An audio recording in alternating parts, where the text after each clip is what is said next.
Hello दोस्तों, मैं doctor pharmacist CN गजबीर स्वागत करता हूं मेरे इस चैनल CN मेडिसिन इन्फो में। हेलो दोस्तों, तो आज हम इस सीरीज़ का दूसरा पार्ट लेकर आए हैं, यानी कि आपका बच्चा 4 हफ्ते से 8 हफ्ते पर पहुंच गया है, यानी कि उसका दूसरा महीना शुरू हो चुका है। जैसे कि मैंने पिछली बार बताया था, आपका जो लास्ट मेंस्ट्रुअल पीरियड है, यानी कि आपका जो पिछला पीरियड है, तब से लेके अगले पीरियड तक जब तक वो मिस नहीं होता है तब तक वो बच्चा 4 हफ्ते का हो जाता है। ठीक है, आपके अकॉर्डिंग शायद 4 हफ्ते का ना हो, आपके अकॉर्डिंग वो शायद सिर्फ 15 दिन या 10 दिन का होगा, क्योंकि आप सेक्सुअल एक्टिविटीज से गिनते हैं, हम गिनते हैं आपके लास्ट पीरियड से। तो अगर 1 मार्च को पीरियड आया था और 1 अप्रैल तक अगर आपका मिस पीरियड हो गया है, आपने पॉजिटिव टेस्ट ले लिया है, तो उस समय बच्चा 1 महीने का हो चुका है। अब हम बात करते हैं, बच्चा 1 अप्रैल से 1 मई पे आ चुका है, यानी कि सेकेंड मंथ।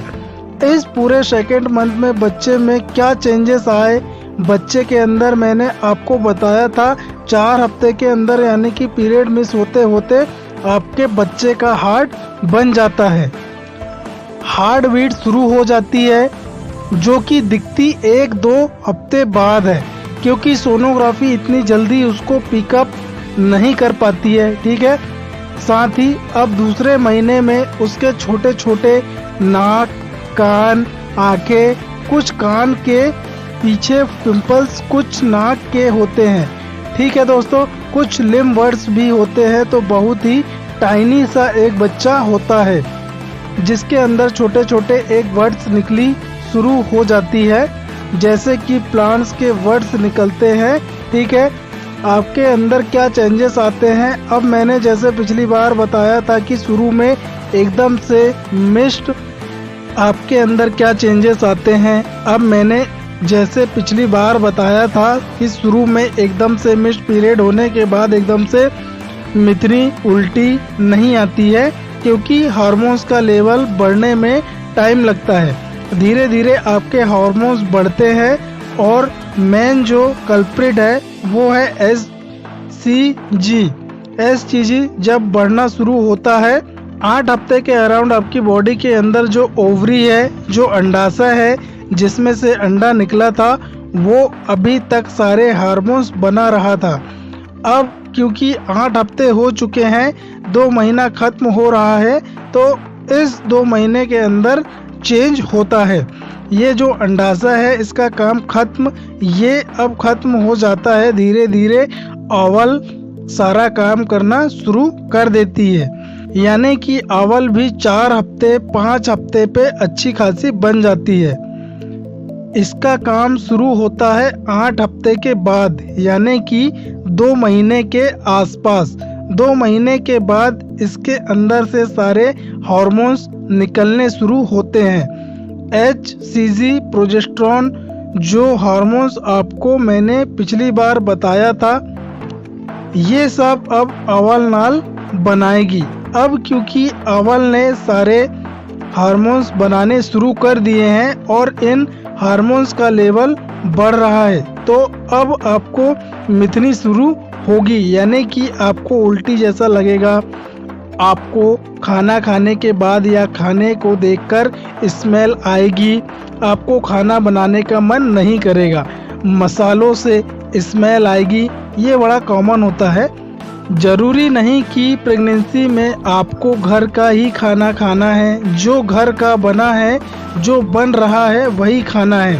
अगर आपको कुछ अलग अल्टरनेटिव कुछ खाना है, जिसको कि बोलते हैं पाइका, यानी कि प्रेगनेंसी में कुछ अलग अल्टर्ड सेंसेशन होते हैं, अल्टर डिमांड होती है बॉडी की। ठीक है, बॉडी की डिमांड होती है कि हमको कुछ और ही खाना है, कुछ अलग टाइप का की अल्टर डिमांड होती है, उसको आप पूरा करिए।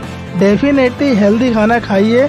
अगर आपको बाहर का खाना खाना है, कई लोग बर्गर खाते हैं, कई लोग कहते हैं कोल्ड ड्रिंक पी सकते हैं क्या, बहुत ही कॉमन क्वेश्चन करते हैं, ग्रीन टी पी सकते हैं क्या? पहली बात तो प्रेगनेंसी में रिड्यूस करने की कोशिश मत करो, ठीक है। अगर आप प्रेग्नेंट हो गए हो और प्रेगनेंसी कंटिन्यू कर रहे हैं और आपका वेट ज़्यादा है, ओवर वेट है, ओबेसी है, आप अब ये टाइम नहीं है कि आप अपने टाइम को रिड्यूस करें, क्योंकि अब बच्चा पेट में है। आपको ये ध्यान रखना है कि आपका वेट 8 से 10 किलो से ज़्यादा ना बढ़े। नॉर्मल प्रेगनेंसी में हम कहते हैं 12 से 15 किलो वेट, क्योंकि आप ऑलरेडी ओवर वेट है, तो आपका वेट 10 किलो के अंदर रहे, उसके लिए आपको ये ध्यान रखना चाहिए। 10 किलो के अंदर रहे उसके लिए आपको ये ध्यान रखना है कि फैटी चीज़ें ज़्यादा नहीं लेनी है, क्योंकि ऑलरेडी काफ़ी फैट है बॉडी में, ठीक है। तो बेसिकली हम बात कर रहे हैं दूसरे महीने की। आपको वॉमिटिंग हो रही है, आपको जो खाने का मन है आप वो खाइए। हेल्दी होना चाहिए, बाहर का भी खा रहे हैं तो साफ सुथरा होना चाहिए, ज़्यादा स्पाइसी फूड नहीं खाना है। थकान होती है इसलिए रेस्ट करना जरूरी है, थोड़ा बहुत एक्सरसाइज यानी कि वॉकिंग भी जरूरी है। अच्छा, अब आपने पिछली बार जैसे सुना था कि बच्चेदानी बढ़ रही है, तो बच्चेदानी डेफिनेटली दूसरे महीने में और ज़्यादा बढ़ेगी। आपको और ज़्यादा बार बार यूरिन जैसा लगेगा, शायद आपको पिछले महीने में नहीं पता चला, सेकेंड मंथ में ज़्यादा पता चलेगा, क्योंकि अभी आपकी बच्चेदानी जो है ऑलमोस्ट क्रिकेट बॉल जैसी हो गई है, फिर उससे थोड़ी बड़ी हो गई है, तो अब वो ब्लैडर पे प्रेशर देगी और आपको बार बार यूरिन जैसा लगेगा। साथ ही में आपको थोड़ा गैस्ट्रिक ब्लोटिंग होगी, क्योंकि आपको नोजिया हो रहा है, आपको भूख लग रही है। आपने जो भी खाया हो हजम नहीं हो रहा है या फिर आप खा ही नहीं पा रही हो, तो ब्लोटिंग होती है, गैस बनती है, और कुछ लोगों को तो कब्ज भी होता है। कब्ज या तो आपको शुरू से कब्ज थी वो बढ़ जाती है, या फिर आपको पहले भी कब्ज थी नहीं थी, अभी कब्ज यानी कि कॉन्स्टिपेशन शुरू हो गया है। कारण होता है हार्मोन्स, और वो भी कौन सा हार्मोन? प्रोजेस्टेरोन। प्रोजेस्टेरोन की वजह से आपकी जो बॉडी है, जो इंटेस्टाइन है, उसके अंदर जो मसल्स होती है वो मूव करना कम कर देती है, वो रिलैक्स हो जाती है। उसको हम बोलते हैं पेरिस्टाल्टिस, यानी कि मूवमेंट को बोलते हैं पेरिस्टाल्सिस। अगर पेरिस्टाल्सिस नहीं होगा तो आपको पोटी ही नहीं होगी, आपको कॉन्स्टिपेशन लगेगा, आपको वॉमिटिंग होगी, तो आपको और ज़्यादा गैस्ट्रिक ब्लोटिंग होगी। अगर पेरिस्टाल्टिस नहीं होगा तो आपको पोटी ही नहीं होगी, आपको कॉन्स्टिपेशन लगेगा और आपको वॉमिटिंग होगी, तो आपको और ज़्यादा गैस्ट्रिक ब्लोटिंग होगी। तो गैसियस सिम्टम्स बड़े कॉमन हैं, स्पेशली उन लोगों में जो थोड़े से ऑलरेडी प्रोन है गैस के लिए, जिनको ऑलरेडी शुरू से डाइजेस्टिव प्रॉब्लम रहती है। तीसरा ऑर्गन जो चेंज होगा वो है आपके ब्रेस्ट। ब्रेस्ट के अंदर आपको टिंगलिंग सेंसेशन जैसा लगेगा, क्योंकि ब्रेस्ट के अंदर जो निप्पल्स है वो बहुत सेंसिटिव होते हैं। प्लस आपके ब्रेस्ट के अंदर फैटी टिश्यू के अंदर सारी मिल्क की डक्ट बननी शुरू हो जाती है, तो मिल्क की डक्ट बनने की वजह से ब्रेस्ट का थोड़ा सा साइज बढ़ता है। ब्रेस्ट के अंदर आपको एक अलग सा सेंसेशन होता है, आपको हल्का सा पेन भी महसूस हो रहा है, कभी कभी टिंगलिंग भी होगी, क्योंकि अंदर सब कुछ ग्रो करना शुरू कर देता है।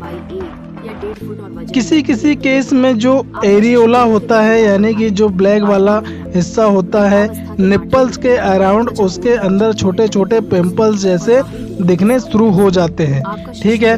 हालांकि इतनी जल्दी नहीं आते, लेकिन जो लेडीज ऑलरेडी पहले कंसीव कर चुकी है, बच्चे को दूध पिला चुकी है, उनके अंदर ये चेंजेस जल्दी दिखने लगते हैं। यानी कि ब्लैक वाली एरियोला पे छोटे छोटे पिंपल्स, जिसको हम क्या बोलते हैं मोंटगोमेरी ट्यूबरकल्स, वो कुछ नहीं होते, वो ना पस है ना पिंपल्स है, वो सिंपली मिल्क की डक्ट्स है, नलकियां हैं, मुंह दिख रहे हैं। तो ये तो हो गया कि इन 2 महीने में, दूसरे महीने में क्या क्या चेंजेस आए हैं। अब आपको क्या नहीं करना चाहिए उसके बारे में बात करेंगे। जैसे कि मैंने बताया, भरपेट खाना नहीं खाना है, बहुत ज़्यादा रेस्ट नहीं करना है कि बस मैं तो प्रेग्नेंट हूँ, मैं बीमार हूँ, मैं रेस्ट ही करती रहूँगी। काम करो, उतना काम करो जितना बॉडी की क्षमता रहे। ज़्यादा अपने आप को ओवरलोड भी नहीं करना है कि सब कुछ करे जा रहे हैं। छोटा बच्चा अगर कोई घर में है, उसको गोदी लेना अवॉइड करो, क्योंकि ऑलरेडी आपके पेट में एक बच्चा पल रहा है। बहुत से लोग ये गलती करते हैं कि छोटा बच्चा है, उसको दूध पिला रहे हैं, अब वो बच्चा 2-3 साल का हो गया है, उसको अभी तक दूध पिलाया जा रहा है। और दूसरा बच्चा पेट में आ चुका है, या फिर आपने बहुत जल्दी कंसीव कर लिया है, पहला बच्चा अभी कुछ ही महीने का है, 8 से 10 महीने का है, और आपने कंसीव कर लिया। धीरे धीरे पहले बच्चे का दूध बंद करें। पहली बात तो मैं कई बार बता चुका हूँ, 1 साल के बाद जब बच्चे के दांत वात आ जाते हैं, बच्चे को आप ऑलरेडी 6 से 8 महीने पे चावल रोटी खिलाना शुरू कर देते हो। माँ के दूध की जरूरत नहीं होती है। जब 1 साल के बाद माँ बच्चे को दूध पिलाती है तो माँ के अंदर चेंजेस आने शुरू हो जाते हैं, उसकी मैच्योर साइकिल गड़बड़ हो जाती है, और जो बच्चा है वो माँ से इतना ज़्यादा अटैच हो जाता है कि ऊपर का कुछ नहीं खाता। तो आपकी हेल्थ क्या होती है, डाउन होनी शुरू हो जाती है। तो पहली बात तो दूसरा महीना अगर आपका आ चुका है, आपको थकान लगेगी, आप रेस्ट करें, इतना भी रेस्ट ना करें कि कॉन्स्टिपेशन और गैस बने। बच्चे को गोदी में ना ले और छोटे छोटे स्मॉल मील्स ले, उसको डिवाइड करके, ठीक है। रेस्ट बहुत ज़रूरी है, इसलिए कह रहा हूँ, क्योंकि बहुत सी लेडीज़ पूरा काम करेंगी, सब कुछ करेंगी, हस्बैंड का वेट भी करेंगी, ठीक है। ये था दोस्तों दूसरा महीना, प्रेगनेंसी का दूसरे महीने। उम्मीद करता हूँ दोस्तों कि मेरे द्वारा दी गई जानकारी आपको अच्छी लगी होगी, मेरा वीडियो आपको अच्छा लगा होगा। मेरा वीडियो आपको अच्छा लगा तो प्लीज़ आप मेरे वीडियो को लाइक करें, शेयर करें, कमेंट्स करें, और यदि आप मेरे चैनल पर नए हो तो प्लीज़ आप मेरे चैनल को सब्सक्राइब कर बेल आइकन के बटन को प्रेस कर दें, ताकि आने वाले समय में जब भी कोई नया वीडियो अपलोड करूँ तो उसका नोटिफिकेशन सबसे पहले आपको प्राप्त हो। थैंक यू दोस्तों।